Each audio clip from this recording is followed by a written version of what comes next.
রাধে রাধে বন্ধুরা, কেমন আছো? আশা করি রাধারানীর আশীর্বাদে, লাড্ডু সোনার আশীর্বাদে আর গপু সোনার আশীর্বাদে তোমরা সকলে খুব খুব ভালো আছো। আমিও খুব ভালো আছি।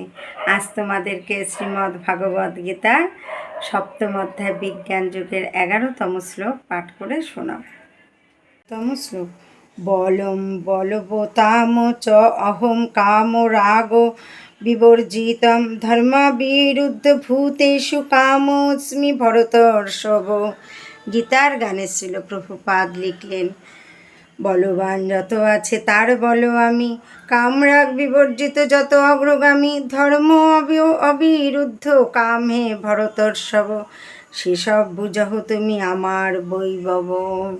অর্থাৎ, হে ভরতোৎসব, আমি বলবানের কাম ও রাগ বিবর্জিত বল এবং ধর্মের অবিরোধী কামরূপে আমি প্রাণীগণের মধ্যে বিরাজমান।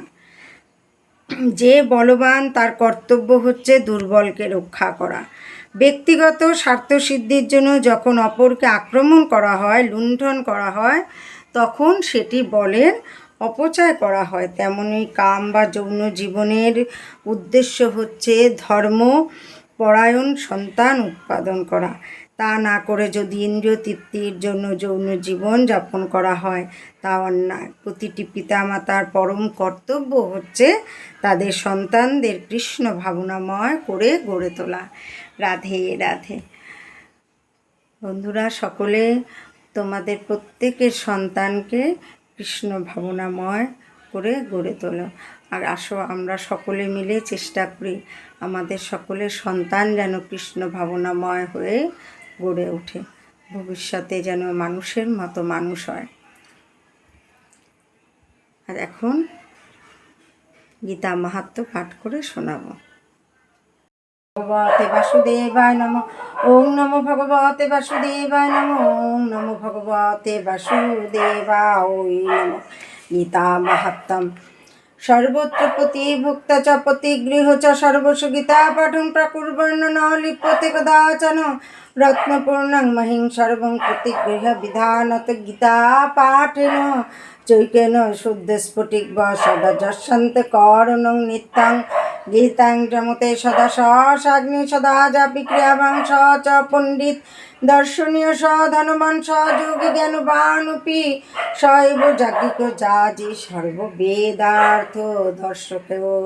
অর্থাৎ, যিনি গীতা পড়েন তিনি যদি যেখানে সেখানে যান এবং যার তার কাছে যান বা তা দান করেন, তার দান নেন, তবুও সেজন্য তার কোনো পাপই হয় না। তিনি যদি অন্যায়ভাবে কাহারও নিকট হইতে সমস্ত পৃথিবীকেও গ্রহণ করে নেন, তবুও একবার শুধু গীতা পাঠ করিলে তিনি স্ফটিকের মতো শুদ্ধ, অর্থাৎ পাপহীন হইয়া যান। যিনি সর্বদাই গীতা পড়িতে ভালোবাসেন তিনি যজ্ঞ না করিলেও যাজ্ঞিক। যিনি সর্বদা যজ্ঞ করেন তিনি জপ না করিলেও সর্বদা জপকারী। তিনি কিচ্ছু না করিলেও ক্রিয়াবান এবং পণ্ডিত। তিনি সুন্দর, তিনি ধনী, তিনি যোগী, তিনি জ্ঞানী, তিনি যাজ্ঞিক, তিনি যাজক, তিনি সকল বেদের অর্থ বোঝেন। রাধে রাধে। গীতা পাঠ করিলে কত পুণ্য, কত ফল লাভ করা যায়, যা আমাদের রাধা মাধব সকলের জন্য দিয়ে গেছেন। তিনি আমাদের রাধা মাধব সকলকে দিয়ে দান করে গেছেন, সমস্ত জিনিস, সমস্ত পুণ্য তিনি দিয়ে গেছেন। তা শুধু আমরা একটুখানি গীতা পাঠ করব, রোজ দিন একটু একটু করে গীতা পাঠ করব, আর একটু একটু করে শুধুমাত্র ভক্তি দিয়ে তার সেবায় নিজেকে নিয়োজিত করব। তোমরা বন্ধুরা তাই করো, তোমরা সকলে একটু একটু করে গীতা পাঠ করো। আজ এখানেই রাখছি। সকলে ভালো থেকো, সুস্থ থেকো। রাধে রাধে।